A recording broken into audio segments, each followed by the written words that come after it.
Rasa penasaran saya mengenai apa yang terjadi di Selat Malaka membuat saya terjun langsung untuk meliput salah satu jalur terpenting dan tersibuk di dunia ini.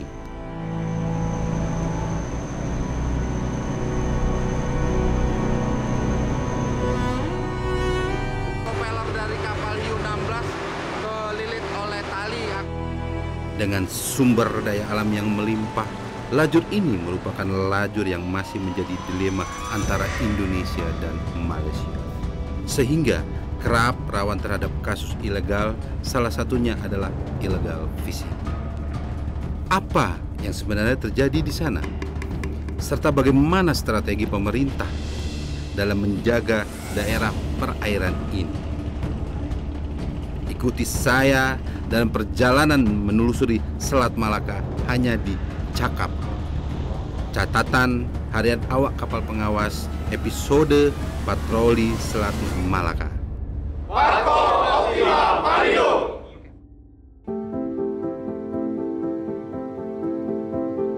Please watch your luggages. Hold the handrail. Akhirnya saya berkesempatan untuk ikut dalam operasi patroli terkoordinasi Optima Malindo 31A tahun 2024. Perjalanan saya dimulai dari Bandara Soekarno-Hatta, Jakarta ke Bandara Kuala Namu, medan yang ditempuh dalam 2,5 jam.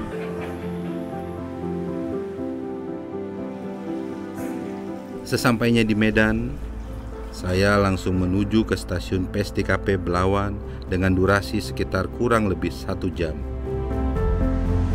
Selamat siang, Cap Abed. Selamat siang, Mas Di Ogo. sana saya langsung disambut oleh Kapten Albert Essing yang akan memimpin patroli kali ini. Kapal apa ini, Cap? Ini kapal pengawas Hiu 16. Di sini ABK sekitar 12 orang. Rencana kita mau kemana nih, Cap? Rencana kita nanti operasi Malindo, akan ikut pembukaan di Penang. Oke, izin bergabung ya, Cap. Silakan, Mas Ogo, kita gas. Ini adalah Cap AB. Beliau tidak hanya sekali terjun langsung dalam patroli ini. Ini udah kali yang ketiga, tetapi pembedanya adalah ini di posisi saya sebagai nakoda. Dulu pernah di Hiu 3, kemudian pernah juga di Hiu Macan Tutul, tetapi posisinya di Port Klang bukan di Penang. Selain kita ya. Empasan ombak yang menyapu di badan kapal ini menyapa saya, membuat saya semakin tidak sabar untuk mengarungi perairan Selat Malaka.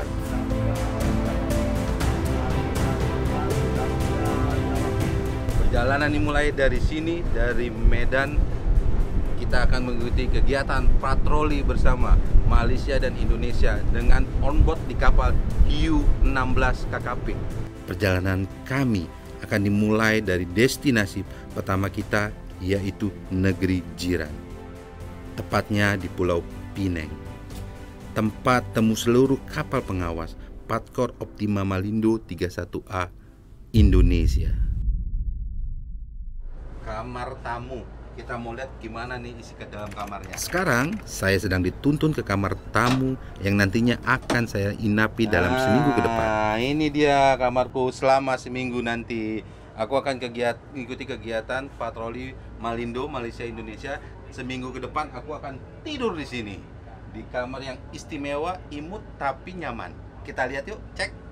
Pasti kalian penasaran, seperti apa kamar tamu di dalam kapal ini?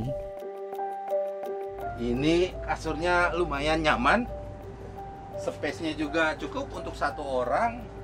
Ada penerangan yang lumayan terang, AC juga ada, sama ada TV-nya juga nih, teman-teman. Ada TV, kamar mandi juga ada. Coba masuk sini. Di sini kita lihat nih. Sini. Nah, ini ada lemari juga nih. Ada lemari cukup untuk kita masukin baju. Baju kita masukin ke sini.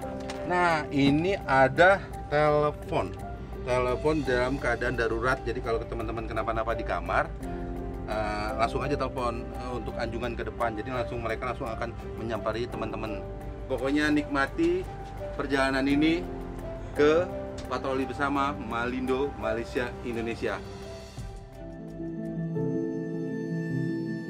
Saya sempat mencari tahu mengenai Selat Malaka ini, mendapati bahwa jalur ini memiliki peran yang penting sejak zaman kuno hingga sekarang.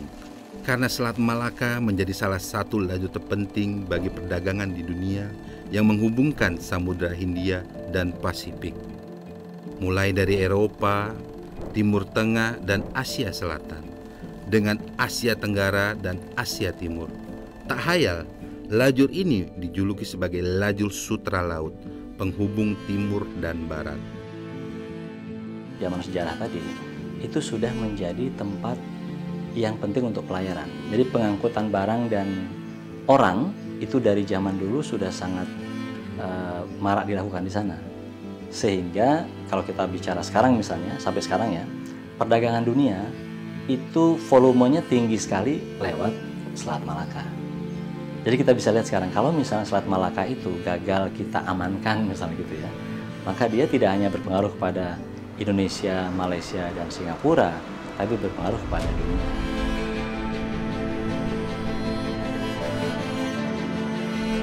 Ya, secara karakteristik daripada Selat Malaka ini kan memiliki lebar perairan yang cukup sempit ya. Untuk di ujung selatan itu mungkin sekira 40-50 mile, kemudian melebar sampai ke utara itu kurang lebih 250 nautical mile. Sebenarnya panjangnya hampir kurang lebih 500 nautical mile. Namun aktivitas padat dengan yang sudah sempit, tapi aktivitas padat oleh kapal-kapal baik perikanan ataupun kapal niaga, karena memang itu adalah jalur internasional juga ya, jalur internasional, sehingga tentunya potensi kerawanan ya terhadap pelanggaran, mau pelanggaran terkait dengan perikanan, pelanggaran terkait dengan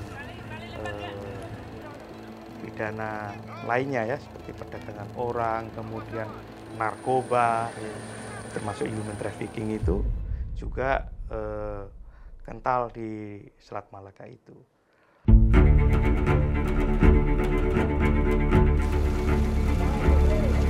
Kapal asing pencuri ikan ditangkap tim patroli Kementerian Kelautan dan Perikanan di Selat Malaka. Kalau kita melakukan penangkapan di Selat Malaka terhadap KIA khusus Malaysia ini, modusnya hampir sama, yaitu mereka melakukan penangkapan ikan di wilayah perbatasan, jadi kemudian masuk hingga ke landas kontinen kita sampai wilayah yurisdiksi kita ya. Kemudian manakala melihat kapal patroli kita, modusnya menceburkan diri.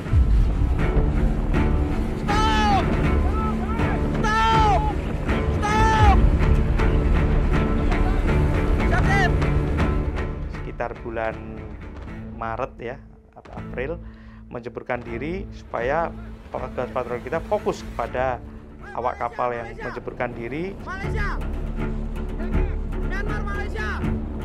Ketakutan, jadi awalnya itu ketakutan. Jadi makanya memang mereka berusaha untuk meloloskan diri dengan cara menceburkan diri ke laut.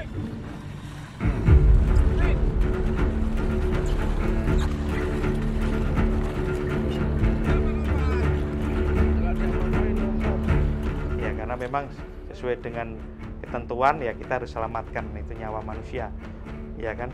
Ya. Tapi alhamdulillah dengan kejelian dan kesigapan petugas ya, alhamdulillah orangnya juga bisa diselamatkan, kapalnya juga bisa dilumpuhkan, seperti itu. Kita harus mulai dari awal banget ya. Ketika Indonesia merdeka, katakan kita mulai dari merdeka dulu. 45 kita merdeka. Waktu itu belum ada aturan main tentang pembagian laut seperti yang kita punya sekarang, yaitu UNCLOS, United Nations Convention on the Law of the Sea. Waktu itu kan belum ada. Nah, waktu itu yang ada adalah aturan-aturan tentang pengaturan laut yang memang berlaku saat itu. Contohnya apa? Laut teritorial hanya 3 mil saja. Berarti Indonesia berhak atas 3 mil, Malaysia berhak atas 3 mil. Berarti ada ruang di antara mereka itu bebas. Bukan punya Malaysia, bukan punya Indonesia. Itu untuk air laut. Tapi untuk dasar laut, tahun 50-an itu sudah ada hak dasar laut. Makanya kemudian yang tumpang tindih di zaman itu adalah dasar laut antara Indonesia dengan Malaysia. Begitu sejarah berkembang, muncul aturan baru termasuk UNCLOS yang kemudian tahun 1982 muncul. Negara itu diberi hak atas ruang laut, air laut ya nih maksudnya, yang lebih luas, yaitu namanya ZEE kan. Maka Indonesia dan Malaysia berhak kemudian atas ruang laut yang lebih luas. Makanya kan tumpang tindih kemudian, maka perlu berbagi air laut. Nah itulah yang sampai hari ini belum tuntas.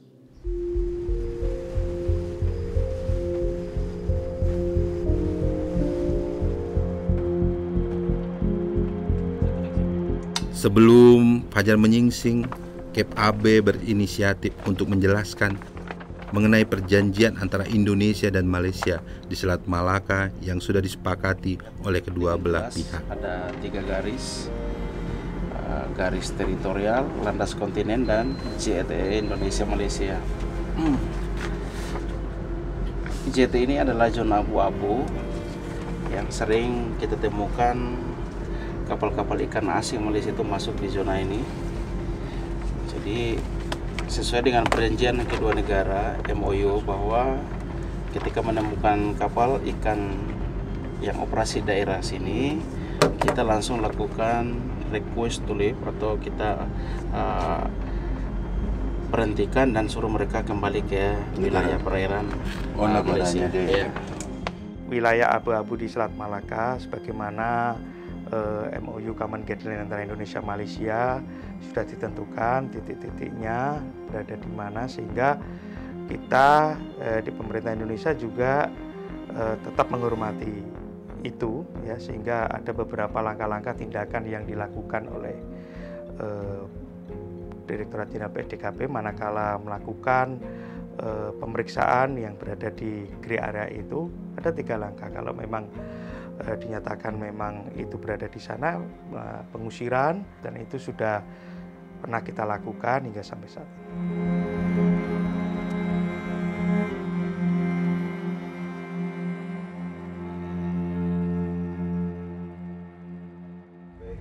AKP 16 persiapan peran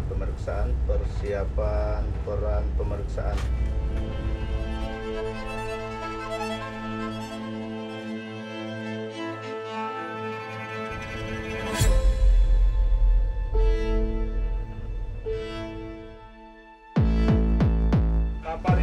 Kapal ikan yang berada di haluan KP 16, stop mesin.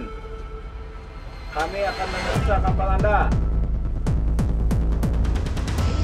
Stop mesin. Nakoda kapal dari KM Bintang Bahari akan menyiapkan dokumen dan akan menaiki kapal pengawas untuk dilakukan pengecekan oleh AKP atau kapten yang ada di kapal U16. Kita ikuti prosesnya.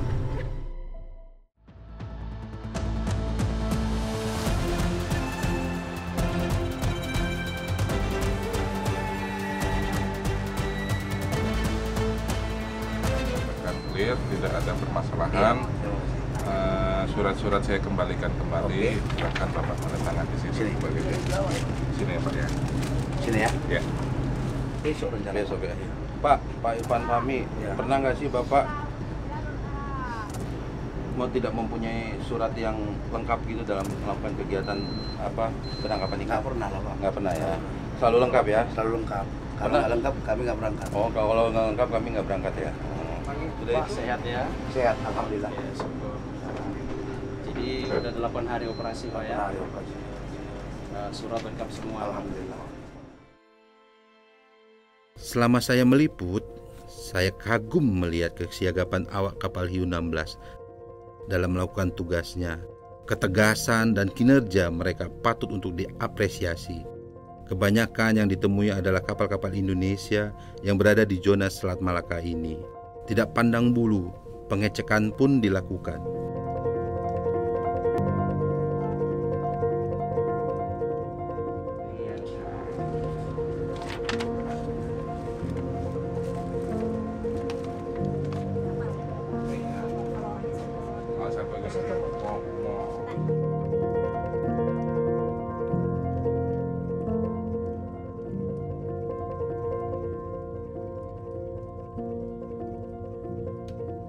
tadi ada getar-getar di dek.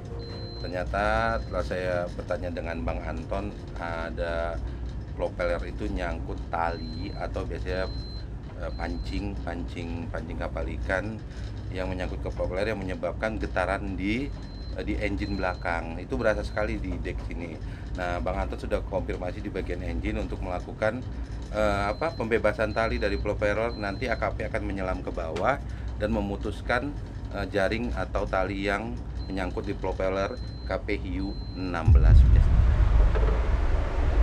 Sebuah kegagahan dan kepiawaian AKP tidak luput dari musibah yang menimpa prajurit kita, seperti di KP Hiu 16 ini.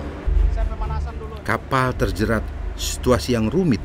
Awak kapal Hiu 16 pun sempat kesulitan dalam menyelesaikan masalah ini.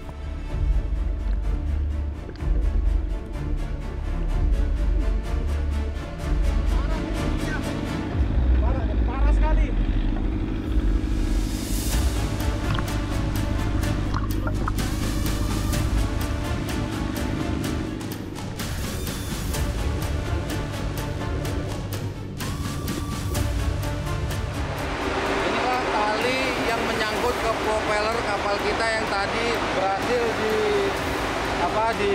diangkat oleh AKP dan Cap. Talinya ini adalah tali apa ini? Tali dampra kapal yang menyangkut ke propeller kita. Ini dia menyangkut ke propeller kita ini.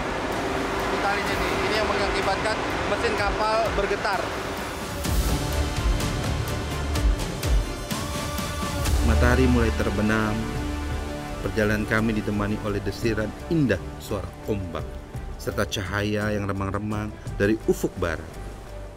Di sini kami sudah berlayar dari stasiun PSDKP Belawan menuju ke negeri jiran, Pulau Pinang, Malaysia. Saya semakin semangat untuk melihat apa yang akan saya temui ke depannya ketika sampai di Malaysia esok hari.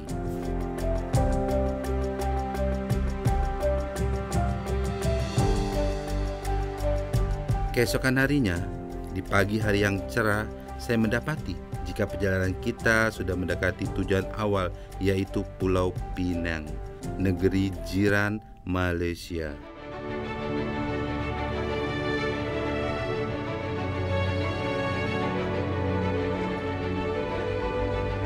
Oke, selamat pagi Cap Abe. Selamat pagi. Pagi, aduh, tadi malam lumayan bergelombang-gelombang ya Cap ya. Nah, ini udah kapal apa aja nih Cap yang udah kelihatan di cakrawala kita ini Cap? Pertama di haluan kita udah nampak itu KN Belut Laut. KN Belut Laut. Kemudian KRI Celurit. KRI Celurit. Jadi udah 3 instansi ini sudah mulai bergabung ya Cap di pelabuhan Malaysia ya Cap. Gerakan ini memiliki arti penting, sinergi dan simbolis perdamaian antara kedua negara. Patkor Optima Malindo itu adalah program rutin tahunan yang diselenggarakan oleh kedua negara, yaitu Indonesia dan Malaysia, yang memang difokuskan antara Indonesia dan Malaysia ini di Selat Malaka. Terhadap apa? Terhadap potensi gangguan keamanan ya, kemudian terhadap tindakan-tindakan ilegal maritim ya, mau dari illegal fishing, penyelundupan ya. Sehingga delegasi Indonesia dan delegasi Malaysia memiliki beberapa unsur, termasuk PSDKP Kementerian Kelautan merupakan salah satu unsur delegasi yang ditugaskan dalam Patkor Optima Malindo saat ini. Ini adalah kapal maritim Malaysia, Coast Guard-nya Malaysia. Dia akan memutari kita, nanti dia akan haluan ke depan mengawal kita ke pelabuhan Penang, Malaysia.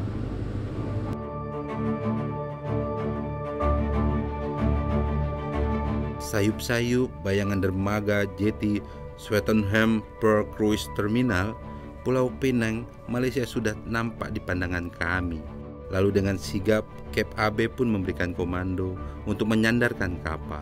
Terlihat sudah ada beberapa unsur laut Patkor Optima Malindo 31A yang terlebih dahulu berlabuh di dermaga sebelum kapal kami tiba. Ketika menampakkan kaki di Penang, saya menyadari perbedaannya dengan Indonesia dan saya tergugah untuk bisa mengenal lebih dalam. Namun, saya tidak boleh kalut karena besok ada hari besar bagi saya. Untuk pertama kalinya, saya bisa melihat secara langsung pembukaan Patkor Malindo yang dipimpin oleh Bakamla dan AMPM Malaysia. Yang sering berlaku di perairan Selat Malaka yang sejak sekian lama juga, seperti kegiatan rompakan di laut, kegiatan penyeludupan serta berbagai aktiviti jenayah lintas sepadan yang berlaku akan memberikan impak keselamatan di perairan Selat Malaka. Hari ini juga kita akan mengikuti pembukaan Operasi Patkor Optima 31A 2024 antara Malaysia dan Indonesia atau Malindo.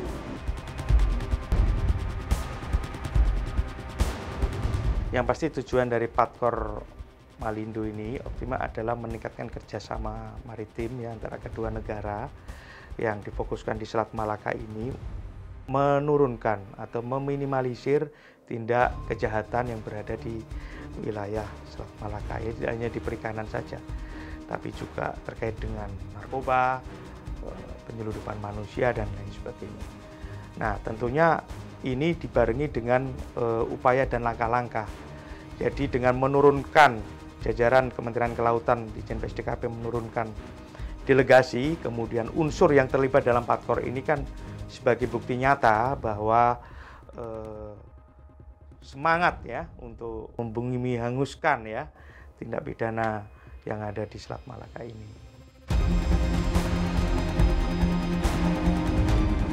Lapor, KPI 16 dalam keadaan aman dan selanjutnya siap terima kunjungan.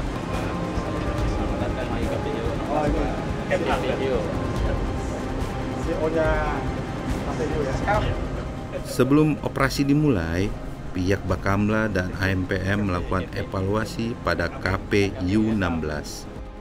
Mereka mendapati jika KPU-16 sangat efektif digunakan di lapangan. Tapi justru yang kecil-kecil begini ya, efektif kalau dia dia lincah, intercept ya. Dan lagian juga dia masuk ke dangkalan trap 1 meter, 2 meter itu masih bisa lewat. Kalau besar-besar nanti trapnya dalam bisa. Kawasan cetik itu bisa memelukis. Kekuatan dari sisi sumber daya manusia, kita memiliki pengawas perikanan, Polsus PWP 3K, kemudian PPNS Perikanan yang hingga sampai saat ini alhamdulillah bisa melaksanakan tugas fungsinya, kemudian didukung dengan armada. Kita memiliki 3 armada kapal pengawas kelautan dan perikanan, Hiu-16, Hiu-01 dan Hiu-8 untuk mengcover khususnya di wilayah Selat Malaka WPP 571. Tidak hanya kapal asing tapi juga kapal ikan Indonesia ya, kaitannya dengan implementasi kebijakan Bapak Menteri Kelautan penangkapan ikan terukur untuk memastikan bahwa itu terimplementasi dengan baik.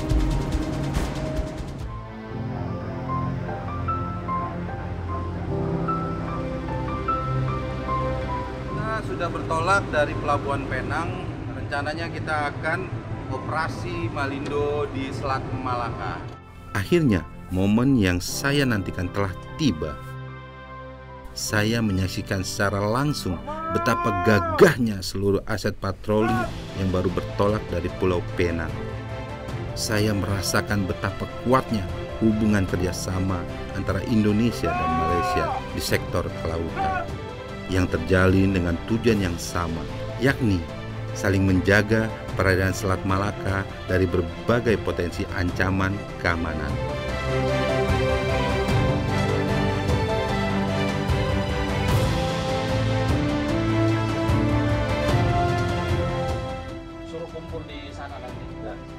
Waktu pun cepat berlalu, tak terasa seminggu telah terlewati. Sebuah kesempatan terjun langsung bersama KPU-16 sudah menjadi pengalaman yang tidak akan saya lupakan seumur hidup saya. Melalui perjalanan ini, saya dapat memetik bahwa selain merupakan tempat yang sangat indah, dan elok di mata. Laut juga bisa menjadi simbol solidaritas antara negara agar terus kompak menjaga perdamaian dari hal-hal yang tidak diinginkan. Mari kita jaga kekayaan alam ini bersama supaya anak cucu kita bisa merasakan manfaat yang terkandung di dalamnya.